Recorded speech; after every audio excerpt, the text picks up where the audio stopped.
Welcome to episode 5. Now, this episode started with the question of what do I do when I walk into a theater and I see a mixing board like this? Now, obviously, if you're not a sound person, your first inclination is to maybe become a little bit intimidated by the fact that there's a lot of knobs. It's really unlikely that you're going to see a mixing board like this, but this is a real world example. The most important thing to realize with a mixer is that it really only does 3 things. It makes signals louder, it makes them better, and then it sends them places. So we should probably first go over what exactly constitutes sound. So when somebody talks, blah, blah, blah, the air molecules around their mouth wiggle back and forth, blah, blah, blah, wiggle, wiggle, wiggle. And the air molecules then wiggle their neighbor air molecules until it gets to your head. And then they wiggle the air molecules around your ears. And your ears are just these amazing freaking devices for figuring out and translating that into what we perceive as sound.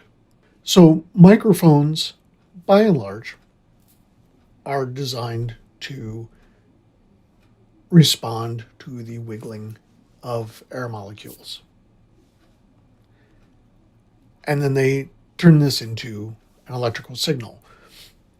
Now, the first thing about this is that microphones tend to put out a very, very weak signal.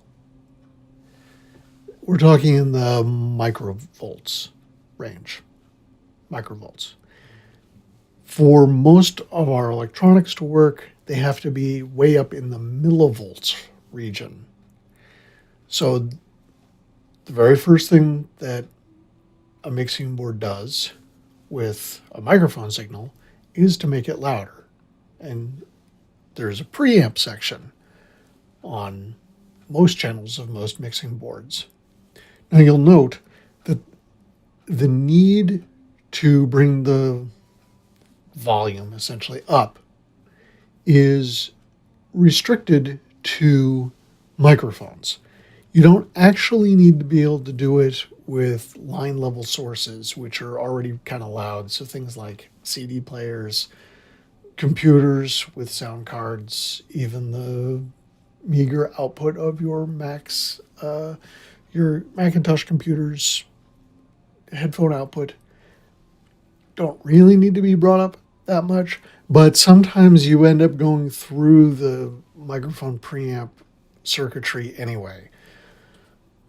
Some boards, different boards have different ways of dealing with it. Some you really can't avoid the preamp at all. Looking at you, Midas. But most of the time there's a way to select what you're doing. You're going to have a phantom power switch on the mixing board because many microphones, like this one, require a little bit of voltage along one of the pins. And I forget what the standard is, and it doesn't matter what the standard is because certain microphone manufacturers, namely this Russian manufacturer, ignore the standard. In any case, there might be a switch to apply phantom power. There might be a pad, and then there will be a knob that will adjust how loud things are when they, at the very first stage of the mixing board. And this is true whether you've got like a $200 mixing board or a several $100,000 mixing board. The next stage typically is what I am sort of facetiously calling the make it better stage. Most mixing boards, that means that there's an EQ section on most live sound consoles. So what have we done here? We've made the signal louder, and we've made it what we laughingly call better. And now we get to send it to different places. So This particular mixer is actually a monitor mixer. It has a whole bunch of different mixes that it can send out.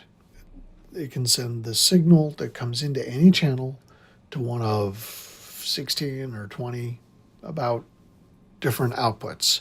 Now, why would you want this? Well, if you're running a show where you have a whole lot of different places that you want sound to go, if you're doing things like you've got a whole bunch of speakers all around the place, but those different speakers want to have slightly different sounds going to them, or sometimes entirely different sounds, that might be very useful. This particular mixer is actually designed for the case of if you've got like a band and say there's 8 or 12 people in the band and they all want to listen to different stuff.